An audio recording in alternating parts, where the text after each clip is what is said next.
भगवान की है आरती, पापियों को पाप से है तारती। भगवान की है आरती, पापियों को पाप से है तारती।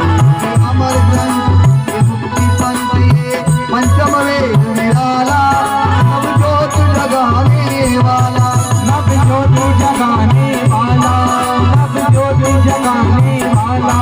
हरि नाम यही, हरि नाम यही, हरि नाम यही, हरि नाम यही। जग के मंगल की आरती, पापियों को पाप से है तारती। भागवत भगवान की है आरती पापियों को पाप से है तारती। वेदांत गीत पावन पुनीत, पापों को मिटाने वाला, हरि दर्श कराने वाला, हरि दर्श कराने वाला, हरि दर्श कराने वाला। हे सुख करती है दुख हरती, हे सुख करती है सुख हरती। हे मधुसूदन की आरती, पापियों को पाप से है तारती। भागवत भगवान की है आरती, पापियों को पाप से है तारती। हे मधुर बोल पंथ खोल, सद्मार्ग बताने वाला, बिगड़ी को बनाने वाला, बिगड़ी को बनाने वाला, बिगड़ी को बनाने वाला। श्री राम यही घनश्याम यही, श्री राम यही, घनश्याम यही। प्रभु की महिमा की आरती, पापियों को पाप से है तारती। भागवत भगवान राधे पापियों को पाप से है तारती।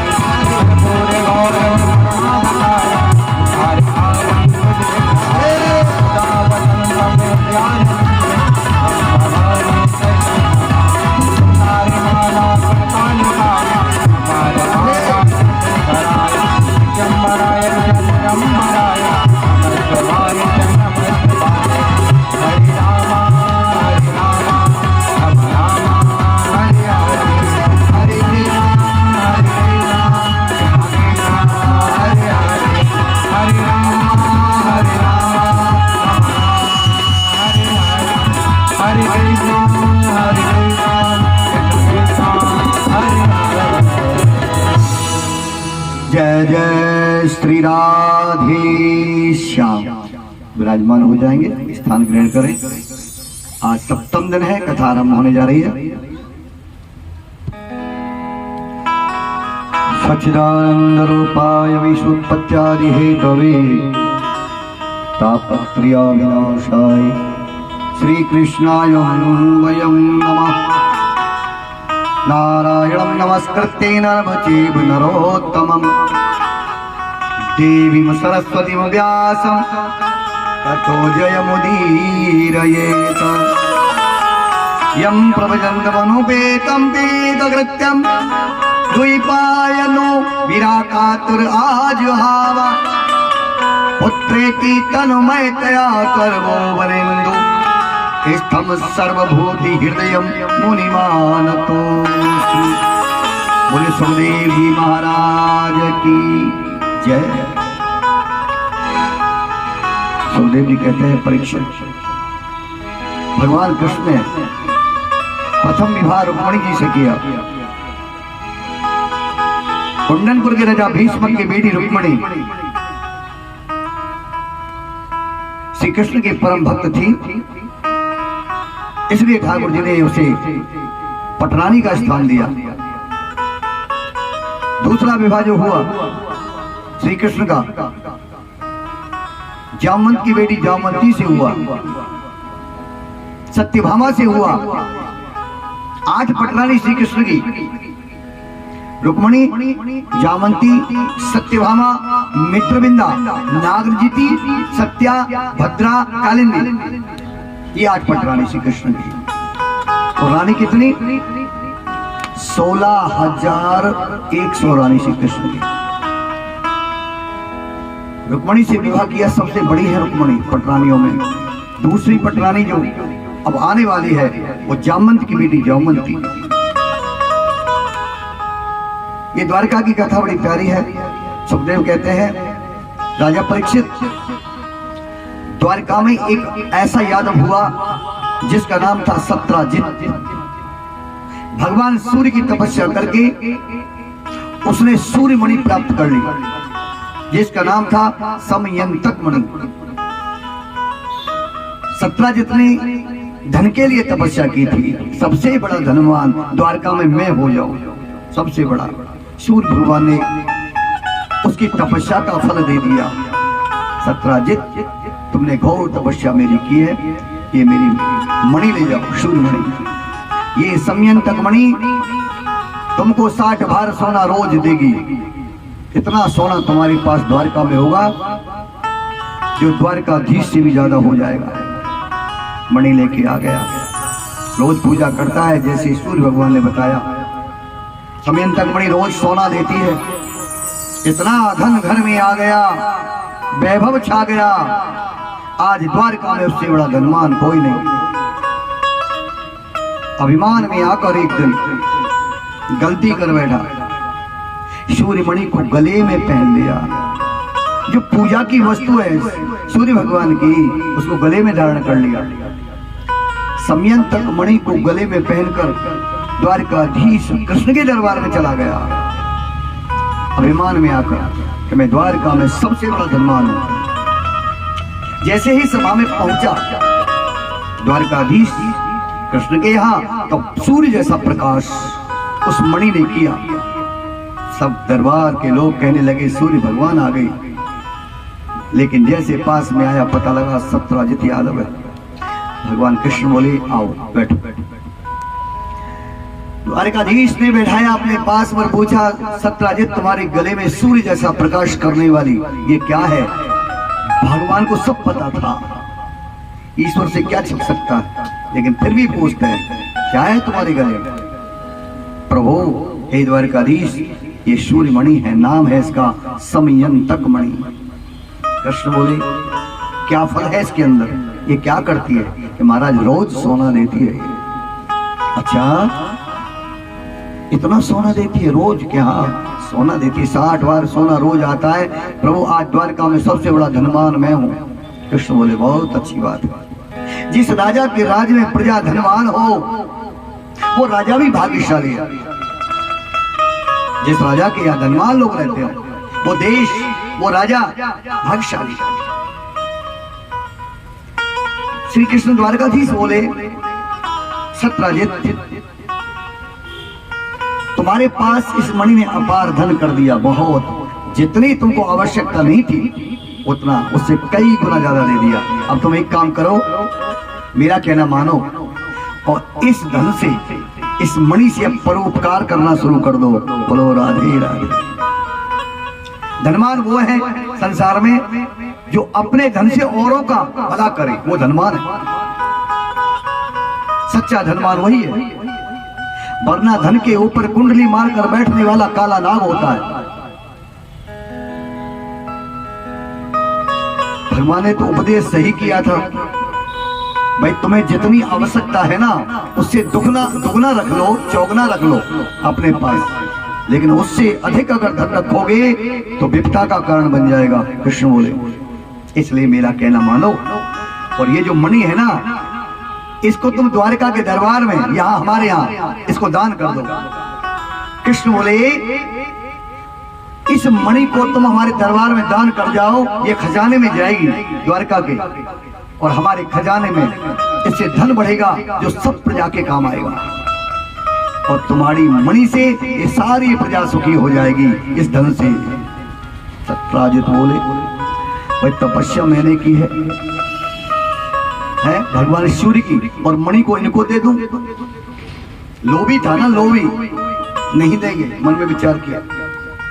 तो भगवान से क्या कहता है सत्राजित, प्रभु मुझे घर कुछ कार्य है और मुझे जल्दी जाना, मैं जा रहा हूं। उठ गया वहां से। क्यों उठ गया इतनी जल्दी? भगवान समझा रहे थे दान कर दो मणि को, इसलिए उठ गया कि द्वारकाधीश कृष्ण अभी तो प्रेम से कह रहे हैं मुझसे कि मणि दे जाओ, दान कर दो। अगर इन्होंने आदेश कर दिया तो ये राजा हैं कि भाई मणि देख के जाओ, ये दरबार है, राजा का आदेश है, तो मणि देनी पड़ जाएगी। इसलिए वहां से जल्दी उठ गया कि राजा आदेश ना कर दे, मणि को लेके चला गया। भगवान ने समझाया था, नहीं माना।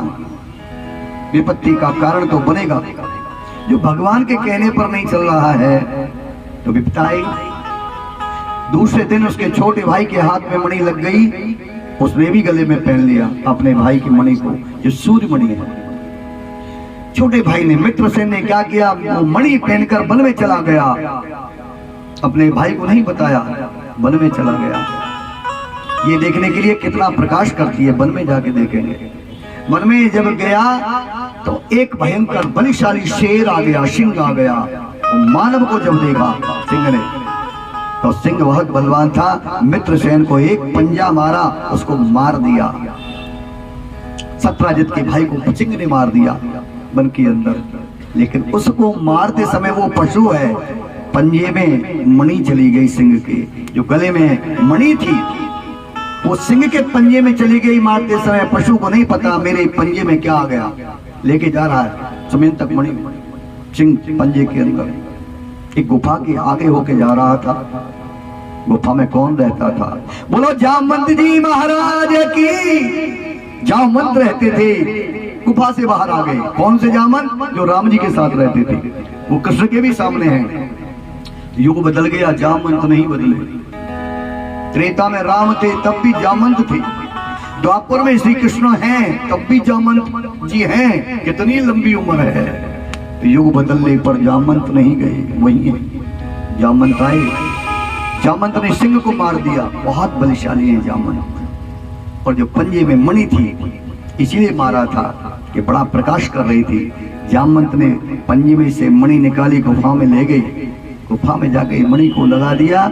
उनकी जो बेटी, जो भगवान की बहुत परम भक्त है, जिसका नाम है जामवंती, अंधेरे में थी। जामवंत बोले, बेटी ये देखो भगवान ने प्रकाश भेज दिया, अब प्रेम से भजन करो। और विवाह के योग भी हो गई थी जामवंती। प्रकाश हो गया गुफा में।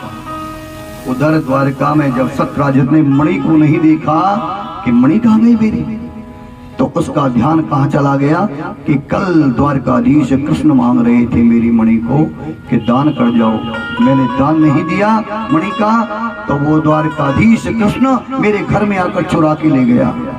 चोरी लगा दी राजा को, चोरी कृष्ण को चोरी लगा दी द्वारकाधीश को कि चुरा के ले गया। एक से कहा, एक ने दूसरे से कहा, धीरे धीरे पूरी द्वारका में ये फैल गया कि कृष्ण ने चोरी कर ली द्वारकाधीश ने मणि की। कानों में जब कृष्ण के पहुंचा तो कृष्ण बोले, भैया हमने तो किसी की चोरी नहीं की, हाँ ब्रज में जरूर हम चुरा के माखन खाया करते, धन तो हमने वहां भी नहीं चुराया किसी का। इस सत्राजित ने चोर बना दिया हमें, हमने मणि चोरी नहीं की। भैया कलंक कैसे लग गया हमें? कृष्ण कहते हैं झूठा कलंक लग गया। तो भगवान को एक बात याद आई कि मैंने गीता में कहा है कि दुनिया में जिसको भी जो फल मिलता है कर्म के आधार पर मिलता है। कर्मण्यवाधिकारस्ते मां फलेषु कदाचन मां कर्म फल हेतुर्भुर्भवति संगोऽस्त्व कर्मणि।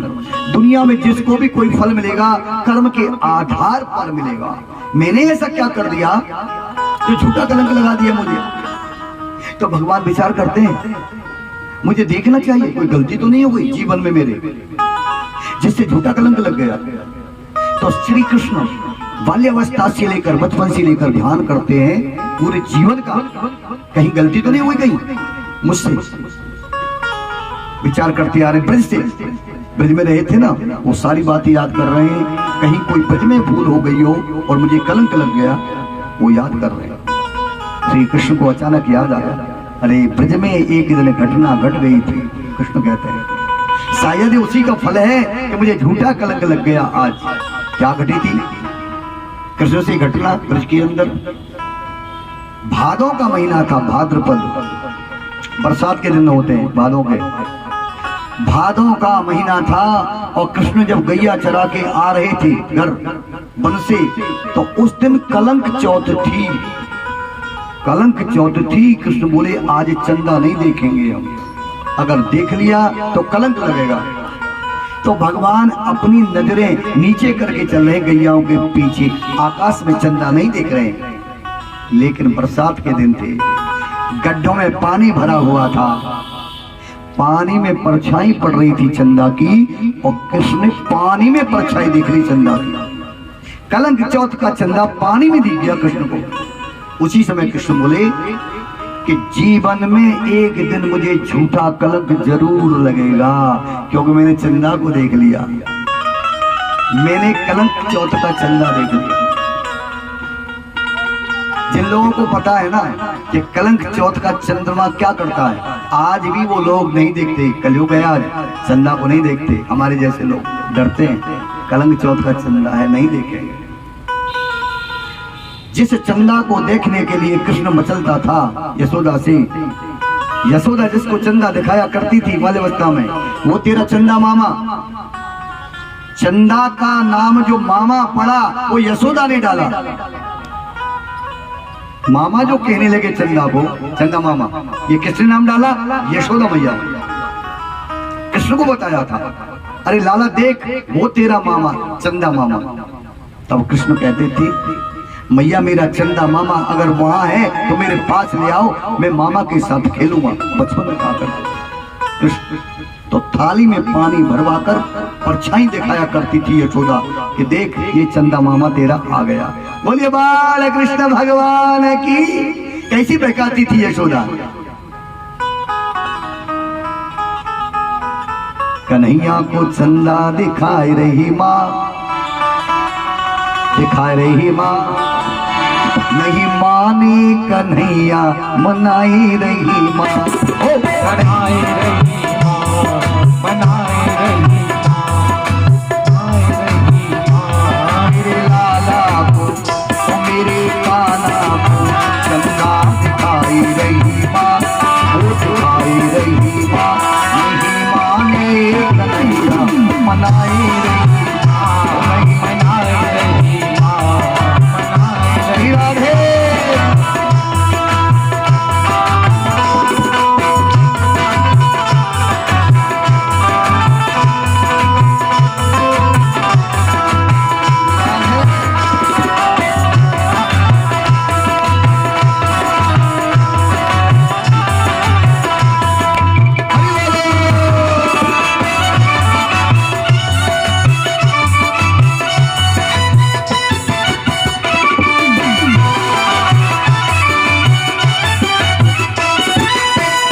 थाली में पानी भरवाया, थाली में पानी भरवाया, हाँ मोहन को चंदा दिखलाया, मोहन को चंदा दिखलाया, कान्हा को कान्हा को आज बहकाई रही माँ, बहकाई रही माँ, नहीं माने कन्हैया मनाई रही माँ, मनाई रही माँ, मनाई रही माँ, मनाई रही माँ। प्रेम से हाथों से सेवा कन्या से खेलते रहते हैं कान्हा।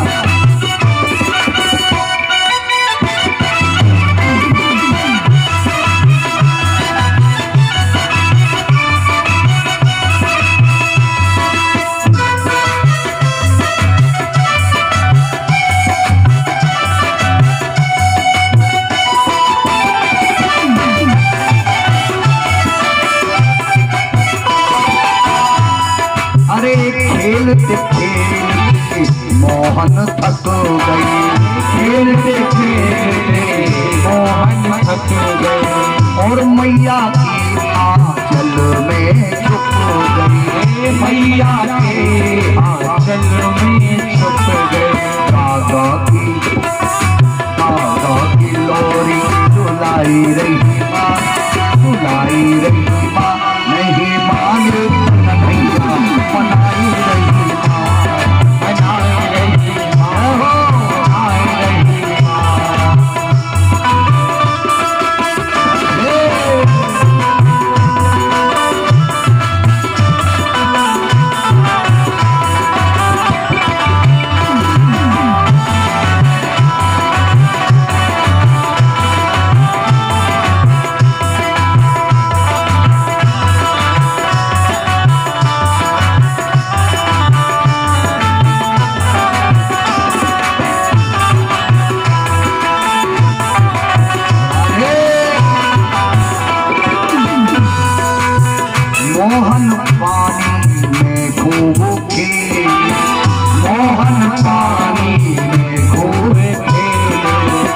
देवलोक से वो देवता बोले, देवलोक से देवता बोले, देवों को देख मुस्काई रही माँ, मुस्काई रही, वो नहीं माने